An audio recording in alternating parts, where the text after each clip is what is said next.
जो अंदर में जाता है वो साय बन जाता है, जो बाहर बैठा है वो चौकीदार बना रहा। किसी नदी के किनारे पहुंचो तो थपेरे लगते हैं, पानी भी मैला होता है। जैसे जैसे उसके अंतरिक्ष में जाओगे पानी भी निर्मल होगा और वहां कुछ स्थिरता महसूस होती है। जैसे जैसे नीचे बैठते जाओगे वैसे ही बिल्कुल चट्टान जैसी स्थिति दिखाई देती है। अपने जीवन में सुख शांतियां समृद्धियां चाहें तो जितना आयतन आपका बाहर बिखरा हुआ है इतना अंदर भी है। जैसे जानवर भोजन तो कर लेता है, बाद में वो पागुर करके बड़ा बारीक बना करके फिर रस निकालता है और उस रस से उसके शरीर में खून, रक्त, दूध, सारी ताकतें उसे निकल के बंटवारा हो जाती है। ठीक इसी प्रकार से हम बातें बहुत सारी सुनते हैं, उनकी बातों के सुनकर के एकांत में बैठ करके जब हम चिंतन करते हैं तो हमारे अंदर में वो चीजें उतरती हैं और उन चीजों के अनुसार भी हम समाज में बर्ताव करते हैं। आजकल हम सत्संगी तो हो जाते हैं, थोड़ी देर में नाराज भी हो जाते हैं, सत्संग हजम नहीं हुआ। सत्संगी का मतलब है कि सागर जैसा हो जाना। सागर में बहुत सारी नदियां जाकर के अपना वेग छोड़ती है, पहाड़ों के सीना चीरती हुई, धरती को फाड़ती हुई, बड़े बड़े नगरों को उजाड़ती हुई, हाहाकार मचाती हुई समुद्र में जब जाती है अपना रूप खो करके सागर बनती है। सत्संगी का भी यही हाल है। सत्संगी को भी शब्द रूपी सागर में विलीन होना है। सत्संगी को सार शब्द मिल गया है, नामदान की दौलत बख्शीश हो गई है, तो उसे हर चीज हजम करने की सामर्थ्य बहुत आवश्यक है। बुराइयां भलाइयां मन की कल्पनाएं हैं, इनसे कुछ बनता बिगड़ता नहीं है। कवि साहब कहते हैं कि गाली से सब उपजे, कले कलेश और दुख, आवत गाली एक है उल्टत हो जाने के। उलटना वाको बाहर दीजिए, वही एक की एक। उलट के जवाब नहीं दीजिए तो एक की एक है। इधर से एक का इधर से दो, झगड़ा शुरू होता है, यानी एक दूसरे में टकराव। देखिए दुनिया एक दूसरे के बदले के लिए बैठी है। किसे बदला लेना? तुम ही तो हो। किसे बदला लेने के लिए जा रहे हैं? मुर्गे में, मछली में, कुत्ते बिल्ली में, चींटी चूहे में। ये कब्र काल भगवान ने पहना दिए हैं अपनी दुनिया में। संत क्या देते वो तीसरी आंख का इशारा करते हैं कि इसे खोलो। रामायण में भी है, वो सुमरत दिव्य दृष्टि ही है होती, दलन मोह सम सुखस प्रकाशु, बड़े भाई ऐसा कंदो गुरुपद नकमन गण ज्योति, सुमरत दिव्य दृष्टि ही है होती। मोह के दलदल में फंसे हुए इंसानों से कहना है सत्संगी उसे कहा जाता है जो सब बातों को पी जाता है। प्रहलाद पिता के कितने आक्रमण पी गया, क्या क्या आक्रमण नहीं किए गए। मीरा पर कितने वार किए गए, क्या कभी एक बार कहा भगवान से कि हमारी रक्षा करो? नहीं कहा।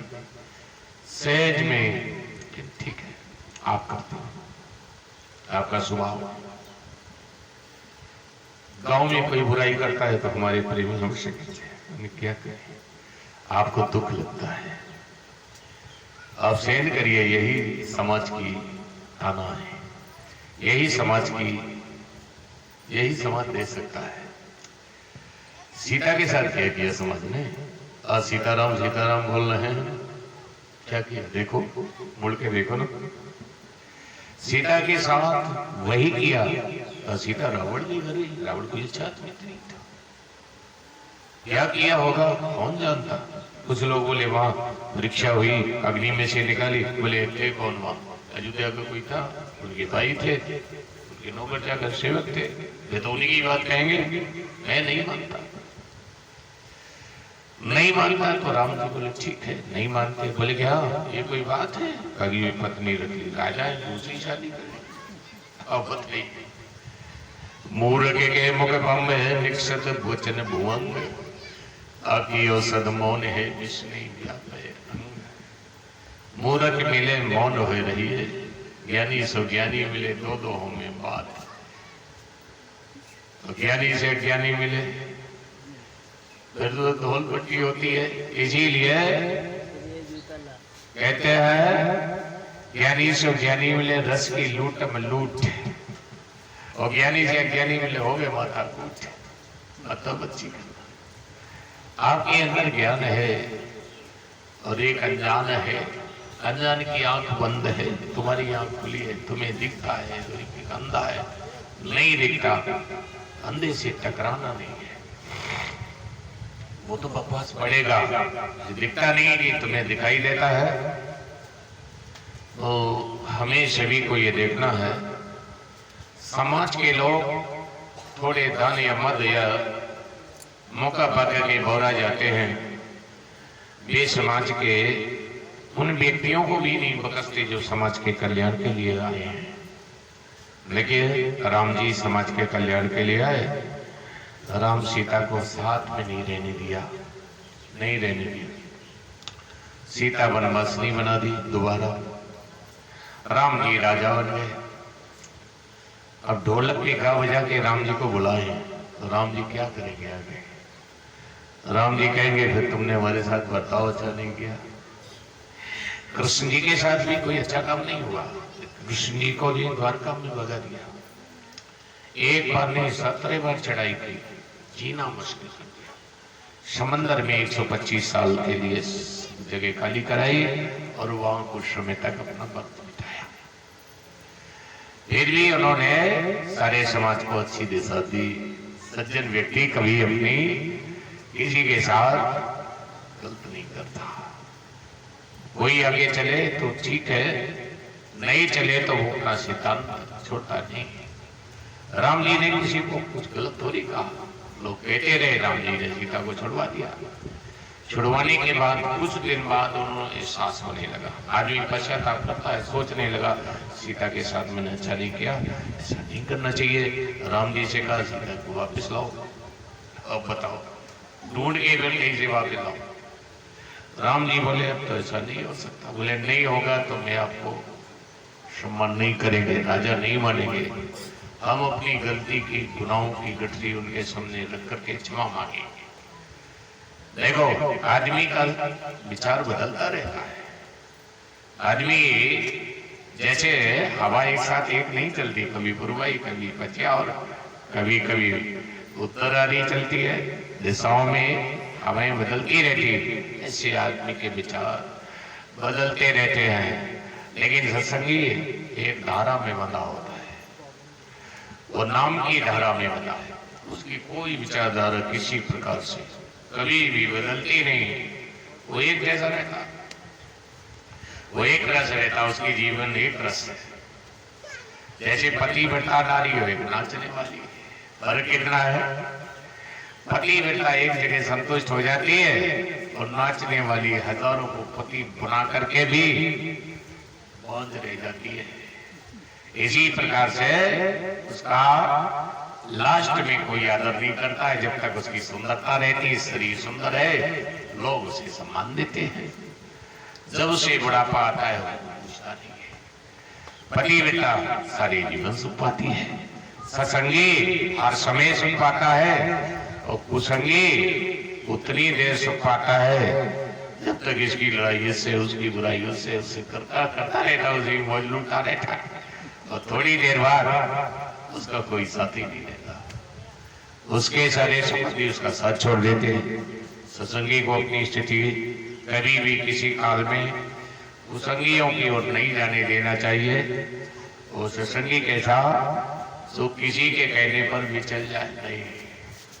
सत्संगी वही माना जाता है अपने सिद्धांत अपने मत गाड़ा रहे, साधुन का मत के। साधु और पारसमणि एक जैसे होते हैं। कहते हैं कि जितना ही हीरे को फोड़ोगे, साधु तो हीरा बया नहीं फूटे घन खाए, नहीं वह बिन से कुंभ जीव ना वह आवे जाए, ना वह आता है न जाता है, ना वो छोटी सी चोट खा करके टूट जाता है। साधु तो हीरे जैसा हो, हीरे को जितना उठोगे ना उतनी मजबूती पकड़ी, उतनी मजबूत होता है।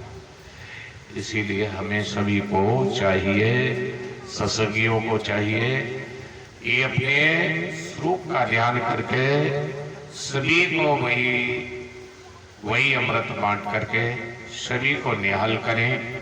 दुनिया के लोग माने ना माने उनकी मर्जी, लेकिन आप अपनी अर्जी को लगाए रहिए। एक दिन कुछ सत्संगी थे, मुसलमानों में भी अच्छे अच्छे पैगंबर हुए।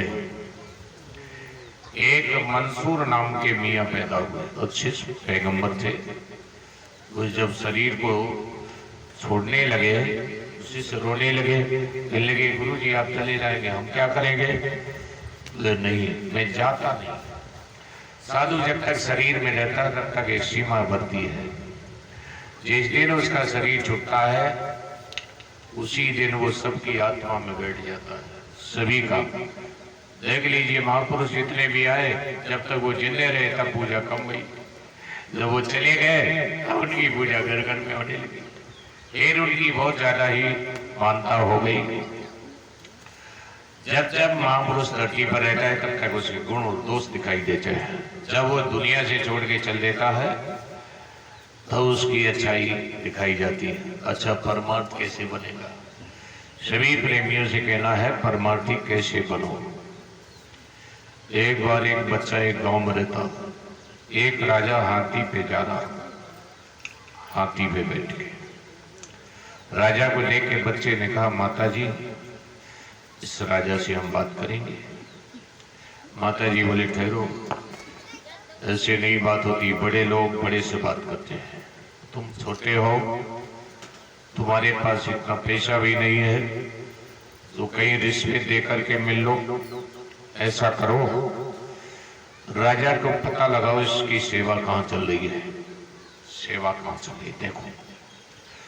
तो उसको देखा गया तो नगर की खाई खोदी जा रही थी, ठेकेदार से बच्चा मिला, कहने लगे हमको भी रख लो, हमारी एक शर्त है, शर्त यह है कि हम तुम्हारे काम को तो करेंगे तो हमें पैसा नहीं चाहिए, और पैसा ना चाहने के बाद भी अगर कुछ देना भी चाहो तो राजा से हमारी बात करा देना, बस और कुछ नहीं। अब सारे लोग बोले ये ठीक है, ऐसे मजदूर मिल जाए तो रोटी अपने घर से खाए और राजा का काम करे, ये तो बढ़िया रहेगा। ठेकेदार बोले अच्छी बचत होगी, लगो भाई सेवा में, कोई दिक्कत नहीं, बात नहीं। अब आप देखे होंगे सत्संगी जितने हैं ना, घर का काम छोड़ करके सत्संग में चले जाते हैं, कितना कीमती समय है, क्या उनको कोई पैसा थोड़ी मिलता है, जाते हैं अपना परमार्थ बढ़ा रहे हैं। उस बच्चे ने भी ऐसा किया, 3 महीने बराबर सेवा की। सेवा करने के बाद एक दिन सारे लोग बोले कि देखो राजा को पता लग गया, राजा ईमानदार है, तो ये इसकी मजदूरी का पैसा ले लेता है, उसे कुछ देता नहीं। ठेकेदार को बुलाया, या तो इसको पैसा दो और नहीं दो तो इसे निकाल दो यहाँ से। बच्चे से कहा कि तुम पैसा लो, नहीं लो तो तुम घर जाओ, हम फ्री काम नहीं कराएंगे। वो कहने लगा हमारी राजा से बात करा तो बस यही हमारी तनख्वाह है, यही हमारा पैसा है। बोले ठीक है चलो, राजा के पास सूचना भेजी, महाराज आपसे एक बच्चा मिलना चाहता है, वो सेवा कर रहा है, कोई पैसा नहीं लेता। राजा ने दिमाग लगाया कि आज की दुनिया में कोई ऐसा व्यक्ति नहीं है जिसको पैसे की भूख ना हो, फिर हमारी सेवा फ्री करने के लिए उसके मन में ये बात कैसे आ गई। चलो कोई विशेष आदमी है, ले आओ। लेकर के गए, सब लोग बोले आज फांसी चढ़ा दिया जाएगा, राजा गुस्सा हो जाएगा। राजा ने पूछा तुम्हें इसे पैसे से प्रेम नहीं है, क्या इसकी आवश्यकता नहीं है? बालक कहने लगा ऐसा लगता है कि सारे जीवन आपकी सेवा करूं, आपसे कुछ भी नहीं चाहूंगा, बोले अच्छा। राजा की कोई संतान ही नहीं थी। उसने सोचा कि हमारी संतान होती तो यही करती, सेवा ही तो करती। अब ये सेवा खाई गया है, मालिक ने भेज दिया। अपना ताज उठाया, सिर का उसी के सिर पर बांध दिया और सारे समाज से कहा आज से ये राजा है, ये राज चलाएगा। कर सेवा, देख छोटी सेवा से बड़ी सेवा, सेवा का ये लक्षण है। सेवक ही स्वामी बनता है। अब देखिए सारे साथी लिखने लोग थे, शाम को पैसा ले लेते थे, आज वो सर पटक पटक करके सोने लगे। 3 महीने में वो राजा बन गया और रोज अपना वेतन ले जाते थे और ठेकेदार से ओवर भी ले जाते थे। वो सर पटक रहे, कहने लगे हमारे दिमाग में, हमारे किस्मत में कीड़े पड़ गए। अरे हम भी राजा बन जाते, 3 महीना हम ही सेवा कर लेते। अरे भले आदमी, तुम तो एक एक पैसा रोज लेते रहे, अब तुम सारी जिंदगी डरेट होते रहो, शांत गजी हो जाएगी, तुम्हें कुछ मिलने वाला नहीं है। जो व्यक्ति परमार्थी है वही उस मालिक को पसंद होता है। और देखिए वो राजा बन गया 3 महीने में। मक्खी गुड़ में गड़ रही, पंख रहे लपटा है, हाथ मले सिर धुने, लालच बुरी बनाए। कुछ देर सच्चे सत्संग को पाकर के कुछ लोग बहुत शीघ्र ही धर्मात्मा हो जाते हैं। आप कहते हैं कि भगवान की बहुत जन्मों तक तपस्या करने के बाद भगवान मिलते हैं। रामायण में ही देखा है कि गीत ने कौन सी तपस्या कर दी। तो सीता जी की रक्षा के लिए खड़ा हो गया, परमार्थ के लिए थोड़ी देर के लिए अपना शरीर भी जख्मी करा लिया और राम जी को सूचना बता दी। राम जी ने अपना पद दे दिया। गीत दे तज धरि हरि रूपा, भूषण बहु पट पीत अनूपा, श्याम गाते विशाल भुजचारी, अस्तुत करत नेनु अरवारी। मेरे बाबू सड़ा मांस खाने वाला कौन सा धर्म कर्म करने वाला था, लेकिन निज पर जो राम जी ने अपने पिता दशरथ जी की क्रिया अपने हाथ से देखी, उस गीत की कर दी और अपने धाम ले दिया। देखिए परमार्थ वो चीज होती है जो जीवन को एकदम। एक आदमी डाकू था, डाकू एक इलेक्शन चल रहा था परदानी वाला, और रास्ते से सत्संग चल रहा था। महात्मा जी बोल गए, तो महात्मा जी कहने लगे कि भाई सुना रहे थे कुछ अपनी चर्चा, और डाकू कहने लगे हम भी कुछ सुन लें, और बैठ गया। तो वो बैठ करके कहने लगे महाराज हमारे पास टाइम तो है नहीं, हम जा रहे किसी काम से, एक आध बात हमको भी बता दो। साधु बोला एक बात मान लो, बोले हाँ। इतनी भी कर रही